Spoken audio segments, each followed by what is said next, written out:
Greg Carpenter, Head of Racing Product, has joined me. And Greg, fantastic morning for it as well. We've seen the first two turf gallopers, in fact the only two turf gallopers, and both of them from Japan, and two horses that I know you're very much interested in. Well, one of the real highlights of this FWD Champions Day on Sunday is the international debut of Geraldina, the regally bred filly by Maurice out of Gentle Donna, a two-time winner of the Japan Cup, Ree McKinnon, and of course a Group 1 winner in Dubai. So it's great to see Geraldina stride out so fluently this morning in her track work, and she was joined as they went out by Prognosis, who's a very promising lightly raced Japanese horse, 5 from 8, and comes off a Group 2 win over 2,000 metres. But personally for me, as we've mentioned through the journey, the appearance of Geraldina on Sunday and her coming to Hong Kong is an absolute highlight. It certainly is, and look, I guess racing, in a sense, is all about breeding, because we continue to breed these top-class racehorses. Graham Cunningham was just saying a few moments ago that there probably isn't a better bred filly or mare on the planet, or she's at least one of them. So just to have her here with that sort of lineage and being a Group 1 winner, certainly it speaks volumes. Well, there's lots of matches made in heaven, but not all of them produce champions or outstanding horses on the track. I've been really impressed with her progression over the last few days. She came out onto the track on Monday and looked a little bit hot, was all a bit new to her. She went through her schooling in the back parade ring. Yesterday, I thought she looked far more relaxed, and today I thought she looked really well. And as I said, her work that she put together this morning on the turf track was outstanding. She won the Queen Elizabeth, the fillies and mares race, over 2,200 metres, beating Win Maryland, and as Graham said, we know her deeds very well. Went on to run third in the Ree McKinnon, behind the super horse Equinox. She's coming to the 2,000 metre race here off an unlucky performance in the Osaka High. So I think she'll run very well in what is going to be one of the key races on the world circuit in 2023, bringing so many form lines into the one race.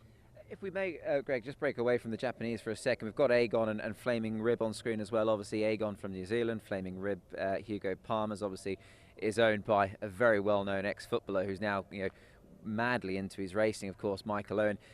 I mean, these two international horses, great to see them here, and for me, great to see Aegon here from New Zealand. Good to have their representation here.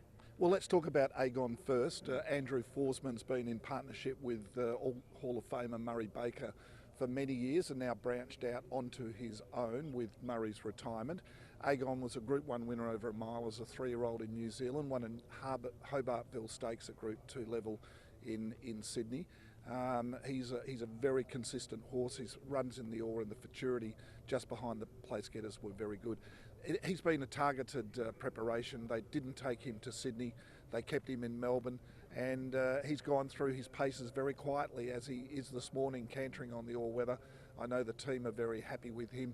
Andrew himself arrives in Hong Kong late this afternoon. He'll be at the Valley this evening, and I think this horse will run above himself and give a very good account of himself. Really pleased that we've got Flaming Rib here, other than Michael Owen, former captain of England, but he's a very promising sprinter. Last year he was placed in the Commonwealth Cup, the Group 1 race for 3-year-olds down the Straight 6 at Royal Ascot. Was fourth at Haydock at Group 1 level as well. He won the main race on the Qatar card early in the year, didn't quite run his race in the Alquoz, and I'm really pleased that Hugo Palmer has sent Flaming Rib here, and I think longer term, whether it's on International Day in December or the Chairman's Sprint Prize, I'd love to be seeing some very high quality sprinters from Europe coming out to Hong Kong and taking on not only the local sprinters but also the best Australian and Japanese sprinters. Just seeing Flaming Rib on screen, they're just about to start his work. And you deal obviously very closely, Greg, with the connections here. It's great excitement, isn't it? We get excited about it, but how exciting must it be for these connections to bring horses here? Because it's a big trip, and it's an exciting one as well, isn't it? Well, and it always warms me and makes I'm such a, rather than working in racing for 40 years, also a racing fan, and the number of people who want to embrace and take on international competition. Quite frankly, that's why Dubai Honours here. William Haggis was very pleased to support our racing. He went down to Sydney to take on the best of the Australian weight for age performers, and he beat them easily. On the way back, he's now taking on the best from Japan and also Romantic Warrior. So I think it's fantastic that the connections of these horses embrace international competition, and certainly Michael Owen, even though he's not here in person, has actually explained that publicly on our show, that it's a great challenge to run against the best internationally and embrace international competition. Hall of Fame footballer in England, Michael Owen, My Oberon, who will come out shortly for Annabelle Neesham, also part owned by an Australian Hall of Fame footballer in Chris Judd. And there's a group of 20 owners for My Oberon travelling up to Hong Kong because they want to see their horse run. They want to see their horse take on the best at the mile. They don't have any unrealistic expectations about beating Golden 60, but they just want to be here and be part of the international competition that Hong Kong creates in April and also in December. It certainly does. That leads me on nicely, actually, talking of December, because we've got Dubai Honour on screen. He's obviously been here at an international previously. Now, many would have gone back perhaps and had a look at that replay. He was far from disgraced, Greg, and he seemingly has improved. Now, he's always been a good horse, but he's just gone to another level, hasn't he? He certainly has. He was 120 as a 3-year-old and then was consistent last year, but he's always been a horse I think that William felt could be in the top echelon of weight per age performers around the world. His 2 wins were dominant in the Ranvet and then the Queen Elizabeth in Sydney.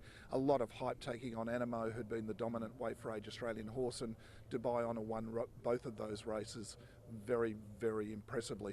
I think this is going to be a key race on the calendar in 2023 because he went there and he beat the Australian weight for age horses. He comes here and, as I said, takes on Romantic Warrior rated 124 and Dan on the Kid, Geraldina, Prognosis.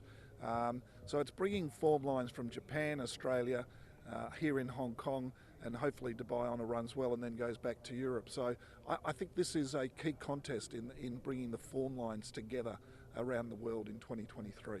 Yeah, I certainly agree, Greg, and from a personal point of view, I'd love to see him run well. Many thanks for your insight as always. Look forward to the rest of the week, and I'm sure it'll be a great meeting come Sunday. Well, 3 great races, and we haven't mentioned the local contingent. Very exciting horse in Lucky Swayness, 123 now internationally, so the top echelon of sprinters with Wellington. He's running for $5 million if he can take the sprint series. We know how brilliant Golden 60 is in California Spangle. Tony Cruz, he's laid his hand out there. He's going to lead. That's what he does. What he does best, and he has to do it to try and win. So that's going to be a great contest, the mile. And we've talked about Romantic Warrior in the QE Cup. It's going to be a great day. It certainly will be, Greg. Thanks for your time. Thank you.